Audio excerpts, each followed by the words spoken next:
Finding facts YouTube ചാനലിൻ്റെ ഒരു പുതിയ വീഡിയോയിലേക്ക് എല്ലാവർക്കും സ്വാഗതം. ഇന്ന് നമ്മൾ ഡിഗ്രി പ്രിലിംസ് സിലബസിലെ കേരള ഹിസ്റ്ററി പോർഷനിലെ യൂറോപ്യന്മാരുടെ വരവ് എന്ന ഭാഗത്ത് ആദ്യത്തെ വീഡിയോ ആണ് ചെയ്യുന്നത്. ഇതിൽ നമ്മൾ പോർച്ചുഗീസുകാരെ കുറിച്ചാണ് നോക്കാൻ വേണ്ടി പോകുന്നത്. അപ്പോൾ നമുക്കിതിൽ യൂറോപ്യന്മാരെ മൊത്തത്തിൽ പഠിക്കാനുണ്ട്. ആരൊക്കെയാണ് വന്നത്, അവരിവിടെ കേരളത്തിൽ എന്തൊക്കെ മാറ്റങ്ങളാണ് കൊണ്ടുവന്നത്, ഇവിടെ ഉണ്ടായ പ്രധാനപ്പെട്ട പോരാട്ടങ്ങൾ ഏതൊക്കെയായിരുന്നു തുടങ്ങി കുറച്ച് കാര്യങ്ങളാണ് നമുക്കിത് നോക്കാനുള്ളത്. അപ്പോൾ നമുക്ക് വീഡിയോയിലേക്ക് കടക്കാം.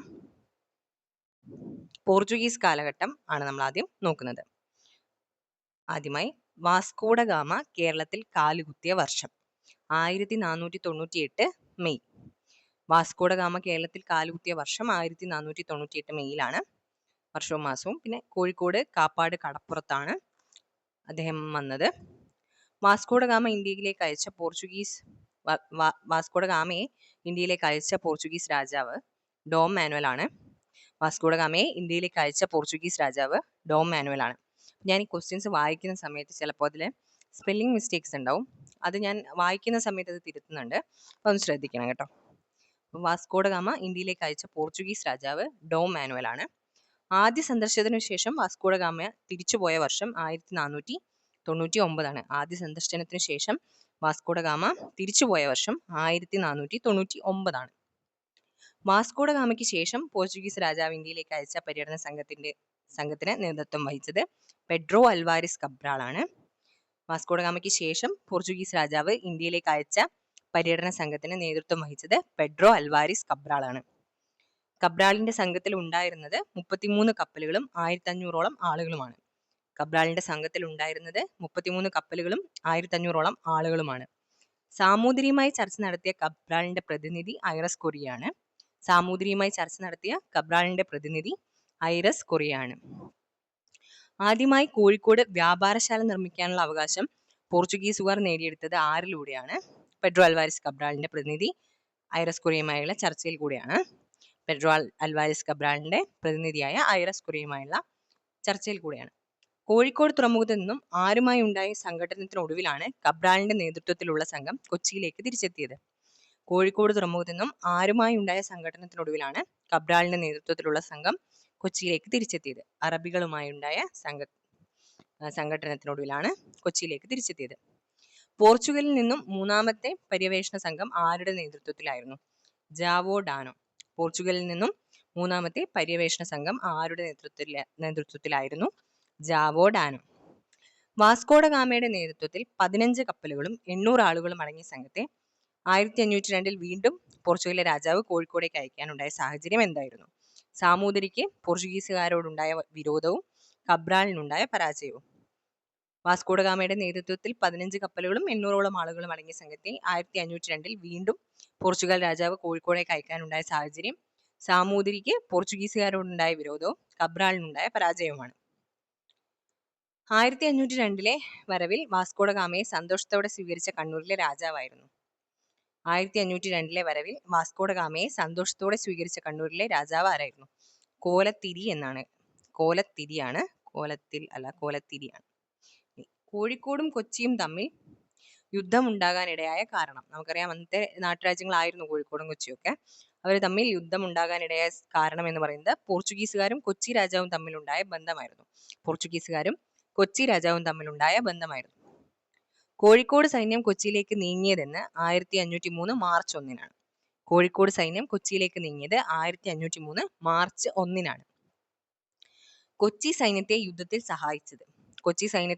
സഹായിച്ചത് ലോറൻസ് മറീനിയോയുടെ നേതൃത്വത്തിലുള്ള പോർച്ചുഗീസ് സംഘമാണ്.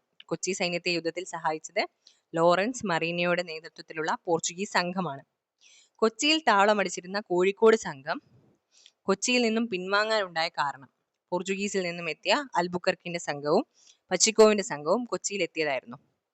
കൊച്ചിയിൽ താവളമടിച്ചിരുന്ന കോഴിക്കോട് സംഘം കൊച്ചിയിൽ നിന്നും പിൻവാങ്ങാനുണ്ടായ കാരണം പോർച്ചുഗീസിൽ നിന്നും എത്തിയ അൽബുക്കർക്കിന്റെ സംഘവും പച്ചിക്കോവിന്റെ സംഘവും കൊച്ചിയിലെത്തിയതായിരുന്നു. ഫ്രാൻസിസ്കോ ഡി അൽബുക്കർക്കിന്റെ സംഘം കൊച്ചിയിലെത്തിയത് എപ്പോൾ? 1503 സെപ്റ്റംബറിലാണ് ഫ്രാൻസിസ്കോ ഡി അൽബുക്കർക്കിന്റെ സംഘം കൊച്ചിയിലെത്തിയത്. 1503 സെപ്റ്റംബറിൽ.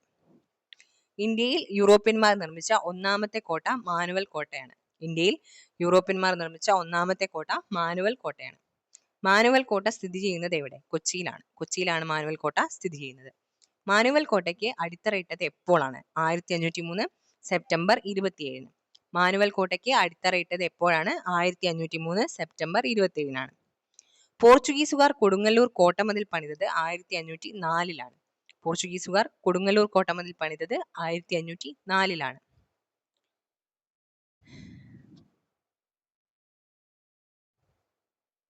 കിഴക്കേ രാജ്യങ്ങളിലെ എന്നാണ്.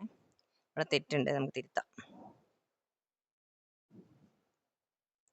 കിഴക്കൻ രാജ്യങ്ങളിലെ പോർച്ചുഗീസ് രാജ്യപ്രതിനിധിയായി 1505 നിയമിതനായത് ആര്? ഫ്രാൻസിസ്കോ ഡി അൽമേഡയാണ്. ഫ്രാൻസിസ്കോ ഡി അൽമേഡയാണ്. Francisco de Almeida. കണ്ണൂരിൽ പോർച്ചുഗീസുകാർ നിർമ്മിച്ച കോട്ടയ്ക്ക് സെന്റ് ആഞ്ചലോസ് കോട്ട എന്ന് പേര് നൽകിയത് ഫ്രാൻസിസ്കോ ഡി അൽമേഡയാണ്. സെന്റ് ആഞ്ചലോസ് കോട്ട. അൽമേഡയുടെ മകൻ ലോറൻസ് സാമൂതിരിയുമായി ഏറ്റുമുട്ടിയത് 1506 മാർച്ച് 10-നാണ്. 1506 മാർച്ച് 10-നാണ്. കണ്ണൂർ രാജാവിന്റെ സൈന്യം സെന്റ് ആഞ്ചലോസ് കോട്ട ഉപരോധിച്ചപ്പോൾ, സെന്റ് ആഞ്ചലോസ്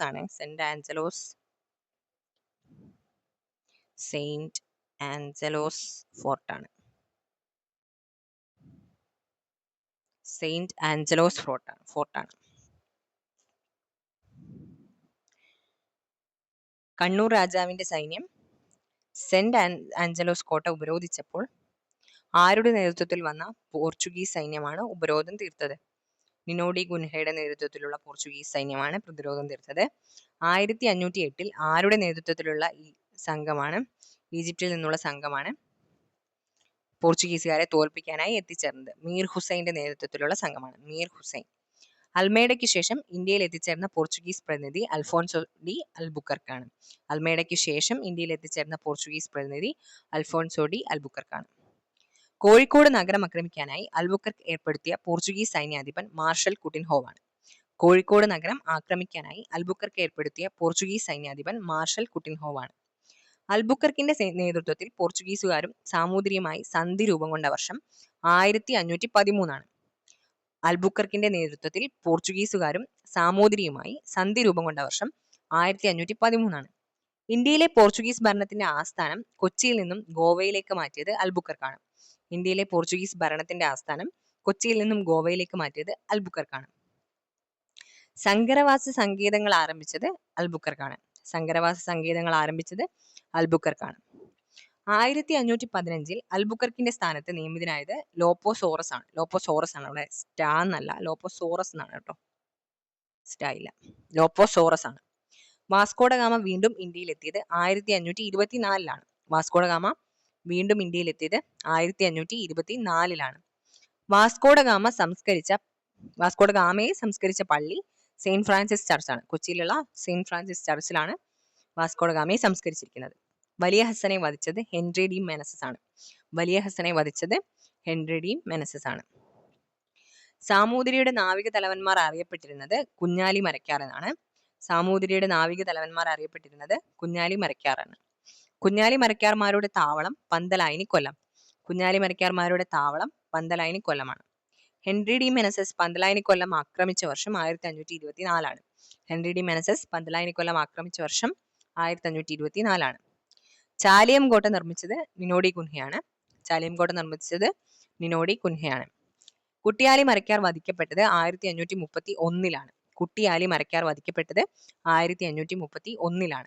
1536 ഇടപ്പള്ളിക്കോട്ട പിടിച്ചെടുക്കാൻ ശ്രമിച്ചത് മാർട്ടിൻ ഡിസൂസയാണ്.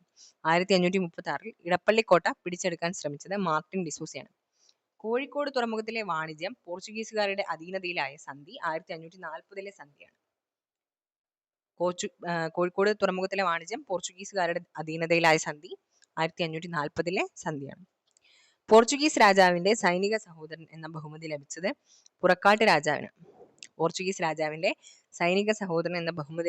പുറക്കാട്ട് രാജാവിന്. കോലത്തിരിയുടെ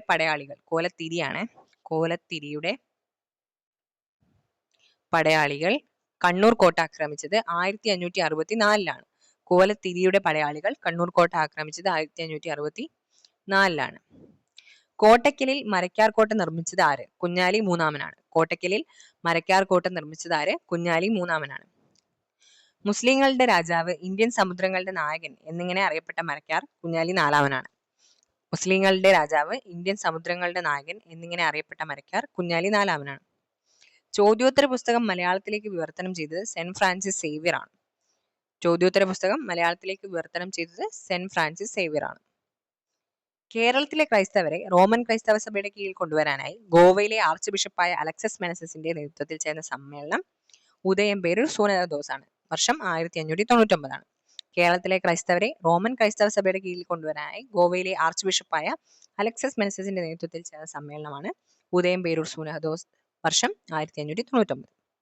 ലത്തീൻ ആർച്ച് ബിഷപ്പ് അതേപോലെ തന്നെ ജസ്യൂട്ട് പുരോഹിതരെയും ഒരിക്കലും അനുസരിക്കില്ലെന്ന് കേരളത്തിലെ ക്രൈസ്തവർ ശപഥം ചെയ്ത സംഭവമാണ് കൂനൻ കുരിശ സത്യം. ജസ്യൂട്ട് പുരോഹിതരെയാണ്. ലത്തീൻ ആർച്ച് ബിഷപ്പിനെയും ജസ്യൂട്ട് പുരോഹിതരെയും ഒരിക്കലും അനുസരിക്കില്ലെന്ന് കേരളത്തിലെ ക്രൈസ്തവർ ശപഥം ചെയ്ത സംഭവമാണ് കൂനൻ കുരിശ സത്യം. ഇനി നമ്മൾ നോക്കാൻ പോകുന്നത് പോർച്ചുഗീസുകാരുടെ കാലഘട്ടത്തിൽ ഭക്തി പ്രസ്ഥാനത്തിനൊക്കെ ഒരു പുരോഗതി ഉണ്ടായിരുന്നു. ആ ഒരു കാലഘട്ടത്തിൽ ഉണ്ടായിരുന്ന കുറച്ച് കവികളെ ഒക്കെയാണ് നമ്മൾ നോക്കാൻ പോകുന്നത്. നാരായണീയം എഴുതിയത് മേൽപ്പത്തൂർ നാരായണ ഭട്ടതിരിയാണ്. പൂന്താനം നമ്പൂതിരിയുടെ പ്രധാന കൃതികൾ ജ്ഞാനപ്പാന, ശ്രീകൃഷ്ണ കർണാമൃതം, സന്താനഗോപാലം. മൂന്നെണ്ണാണ്. ജ്ഞാനപ്പാന, ശ്രീകൃഷ്ണ കർണാമൃതം, സന്താനഗോപാലം. ഭക്തി പ്രസ്ഥാനത്തിന് പ്രോത്സാഹനം നൽകിയ കേരളത്തിലെ രാജാവ് മാനവേദൻ സാമൂതിരിയാണ്. ഭക്തി പ്രസ്ഥാനത്തിന് പ്രോത്സാഹനം നൽകിയ കേരളത്തിലെ രാജാവ് മാനവേദൻ സാമൂതിരിയാണ്. അമ്പലപ്പുഴ ക്ഷേത്രത്തിൽ കൃഷ്ണപ്രതിഷ്ഠ നടത്തിയത് പൂരാടം തിരുനാൾ ദേവനാരായണനാണ്. അമ്പലപ്പുഴ ക്ഷേത്രത്തിൽ കൃഷ്ണപ്രതിഷ്ഠ നടത്തിയത് പൂരാടം തിരുനാൾ ദേവനാരായണനാണ്. അപ്പോൾ ഇത്രയാണ് നമുക്ക് പോർച്ചുഗീസുകാരുടെ കാലഘട്ടത്തിൽ പഠിക്കാനുള്ളത്. അപ്പോൾ ഈ സ്ലൈഡുകൾ പ്രിപ്പയർ ചെയ്യുന്ന സമയത്ത് കുറച്ച് ഫോർമാറ്റിങ്ങിൻ്റെ ഇഷ്യൂ അതേപോലെ തന്നെ സ്പെല്ലിംഗ് മിസ്റ്റേക്സും വന്നിട്ടുണ്ട്. അതെല്ലാവരും ക്ഷമിക്കുക. ഇത്രയും ക്വസ്റ്റ്യൻസ് എന്തായാലും പഠിച്ചിരിക്കുക. ഇത് നമ്മുടെ പ്രൊഫസർ ശ്രീധര മേനോന്റെ പുസ്തകത്തിൽ നിന്നുള്ള കാര്യങ്ങളാണ് ഇതിൽ ഉൾക്കൊള്ളിച്ചിരിക്കുന്നത്. അപ്പോൾ ഡിഗ്രി പ്രിലിംസ് ഇനി എഴുതാൻ പോകുന്നവർ എന്തായാലും ഇത് ശ്രദ്ധിച്ചിരിക്കുക. അതേപോലെ തന്നെ KSന്റെ പരീക്ഷയ്ക്കും ഒക്കെ ഉപകാരപ്രദമാകുന്ന രീതിയിലാണ് ഈ വീഡിയോ ചെയ്തിരിക്കുന്നത്. അടുത്ത വീഡിയോയുമായിട്ട് കാണാം. അതുവരെ ബൈ.